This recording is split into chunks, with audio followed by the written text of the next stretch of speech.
You know, in a lot of ways, the Nike Sabrina 2 is really like the dream team of Nike basketball shoes, with different elements and materials taken from other Nike signature shoe lines from years past and put together in some really unique and interesting ways. And some of the materials in this shoe were taken from some pretty unexpected places.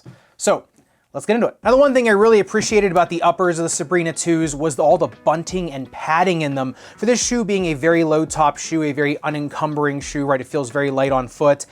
The bunting and padding around the ankle collar, the heel counter, was really, really outstanding. The lockdown on these for the profile of them was just fantastic. Really no to very, very mild heel slippage on these. Now, the biggest reasons for that, number one, like I said, just how bulbous that bunting and padding is in the rear foot that goes all the way around, really sinks your rear foot into the shoe. But number two, so the tongue is really aggressively gusseted, right? Comes all the way up to almost the third from the most proximal lace eyelet. But then you get these two tabs that the laces also come through in between the gusset of the shoe and the outer layer cabling of the uppers. Now, these are fabric panels, but also there's this threaded cabling that is stitched throughout these tabs. And what that does is it gives it a lot of strength to the lockdown in the midfoot. So your midfoot is locked into these shoes, and where they put them and how wide they are, honestly, it didn't cause as much irritation on my foot as I thought it was going to. We'll get to that in the fit section, but honestly, I liked how they layered the gusset,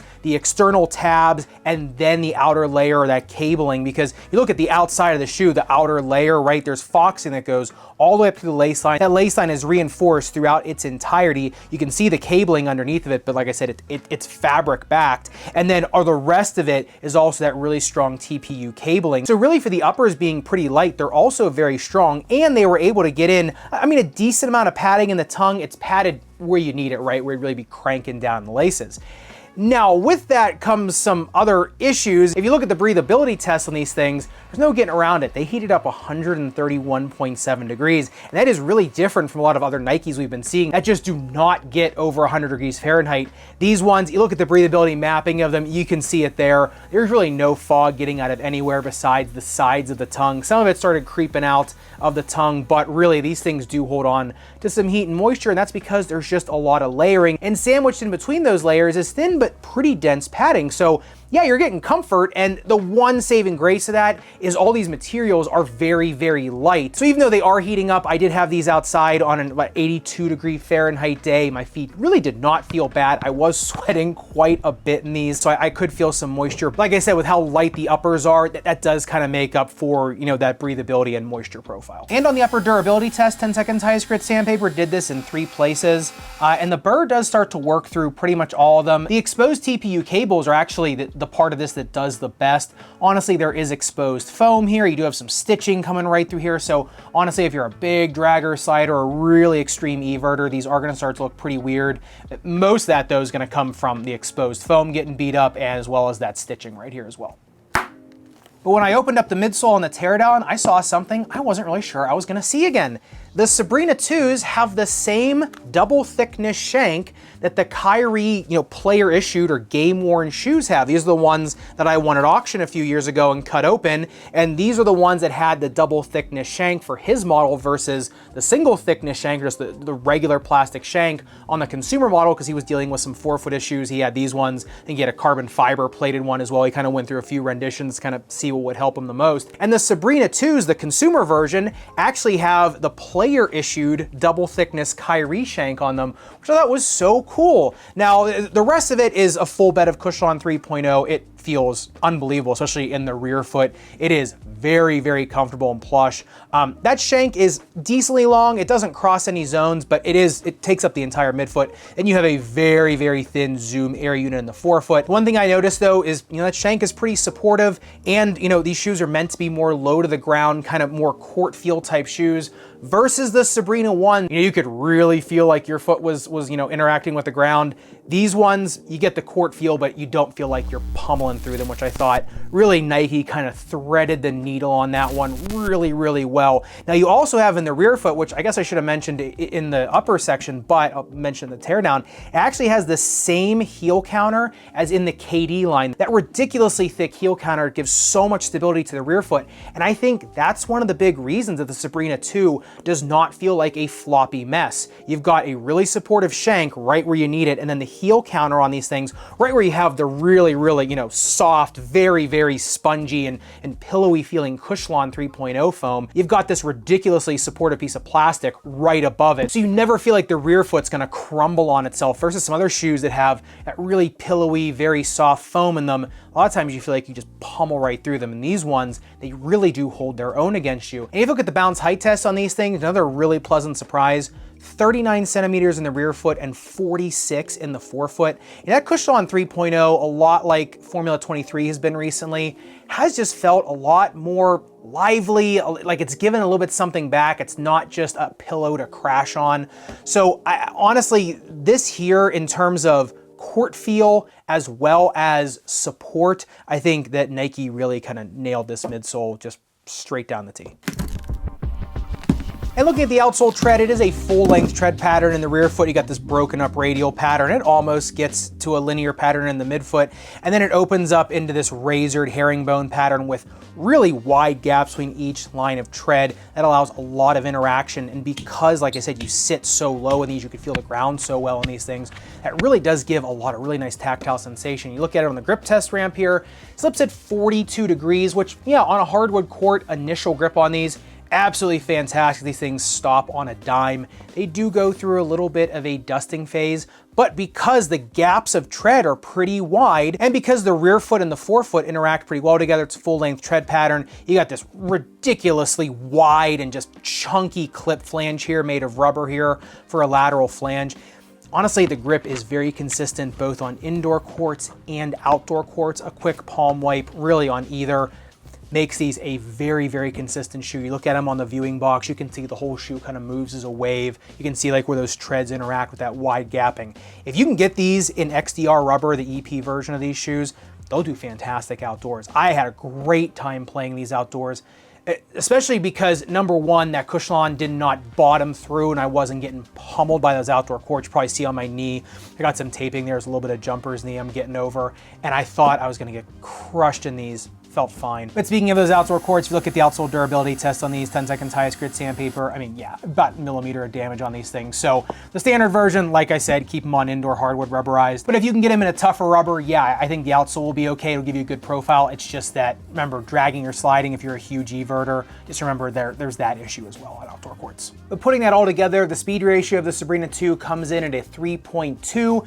and then a shank score of 0.3 bumps that up to a 3.5. And yeah, I really think that's where they deserve to be. They're incredibly quick shoes. The problem, I think, is going to be what happens when the Cushlon starts to bottom out. Yeah, that shank's there to protect a lot of it, but I think the rear foot's going to lose a little bit of its pop. The forefoot, because that Zoom Air unit is so thin that there's not much Cushlon underneath of that. So I think if you're a lighter weight player, and while the shoe is new, yeah, like I said, incredibly quick, incredibly fast shoe, especially going side to side and north to south. The longevity, though, like I said, it is still a low stack shoe with pretty porous and low density EVA. But getting into what's undoubtedly my favorite part of the Sabrina 2s is their fit. Now these things only have a 5-degree inflare. So all the space in this shoe is a lot more usable, right? They come in about 28.7 centimeters in length for my men's size 11, and they come in at 9.3 centimeter width, which is, you know, pretty just medium, but because the shoe does not have a crazy inflare, you can use a lot more of that space, right? There's not a lot of pinch points on the shoe. And because these tabs are in the right place, you can only kind of crank the laces down, which I didn't really talk about, but they're pretty chunky laces, like in the LeBron 21. So you can really zero in on your lockdown on these, really make it what you want. Now, in terms of narrow medium foot, you can just go true to size. If you're a 2E and don't mind a little bit of break-in, I think you can get these true to size and get that performance fit. You get a little bit of weight reduction on these. If you are a 2E, want a little bit more room, you can go up a half size because the lockdown is decent in these. You're not gonna get a crazy amount of heel slippage. A 4E, you're probably gonna go up one size. And these at that point, you might start to introduce a little bit of slippage in there, but like I said, the profile of them actually, because it's not so inflared, could accommodate a 4E as long as you're not a super narrowed heel person and want to come out of the shoe. Now, in terms of the snake bitten foot, Like I said, these were surprisingly okay, right? Heel pain, arch pain on these things, really not bad at all. Forefoot pain, remember that zoom unit is pretty thin, so if you're a heavier person with ball of foot pain, they might end up bottoming out on you over time, but initially they're not really bad. A low profile orthotic is gonna be okay in these. There's not a ton of room in the rear foot, so a really bulky orthotic might introduce some slippage in them. But on their own, for a low profile shoe with a lot of court feel, honestly, these are probably one of the better ones for the snake bitten foot. And talking about the performance of the Sabrina 2s, I just thought these were just such a nice tactile shoe, right? You got so much feel in these. I think that's the number one word on these, is just feel. They felt so buttery on court. They moved just really smooth underfoot. And like I said, you didn't feel like you were bottoming through them. They did feel a little bit more punchy than the Sabrina 1s, right? They had a little bit more pop on them. They're still not the GT jumps. They're still not the LeBron 21s, right? But, you know, in comparison to the 1s versus the 2s, definitely plays like a little bit of a different shoe in terms of getting up off the ground and especially coming back down, right? You can really feel a better shock absorbing profile on these versus the 1s. Like I said, those improvements on the Sabrina 2s in the air, combined with how they feel on the ground, combined with the lockdown, the feel on these things, I mean, these are for sure my favorite Nike shoe by a country mile or a country kilometer, or wherever you're watching this from. I just think that, you know, I know a lot of basketball shoes are going lower stack, they're going lower to the ground, less foam in them. Some of them hit that mark, some of them miss. This one, to me, in terms of feel, but also not feeling a ton of pain, I really think, like I said, these things just threaded that needle so well. And the playability, the malleability on these things, just the way you can contort these things around. Especially me being a, a heftier dude, right, with clunkier footwork, even me feeling a little bit more light-footed in these, that does say a lot about a shoe for sure. So honestly, I like them so much. I've had these for a few days. I've liked them so much, I actually got a New York Liberty pennant. I was so pumped up about this shoe. Getting, especially a Nike signature shoe with this much just fun built into the shoe and just so many nice materials put together, and like I said, in such interesting and unique ways. I think now you can kind of see what I'm talking about. So love to hear your thoughts in the comments down below. I know I've heard a lot of people ask, should I get discounted Sabrina 1s or wait for the 2s? If it's me, I am definitely waiting for the 2s. I know a lot of them I'll say like, you can just probably get the previous model, save yourself the money. To me, it's well worth paying the money for the second versus getting the 1s on discount. Unless you were a super fan of the 1s, then hey, you do you, different strokes for different folks. And speaking of the Sabrina 2 and how I thought they just put together so many different elements and materials so well, if you want to see what I would do to bring the Nike GT Cut 3 up to the level that the Sabrina 2 is at, make sure you click into this video up above and subscribe down below. Respect your rubber and foam, and the New York Liberty. I'll see you somewhere in the Sneakerverse.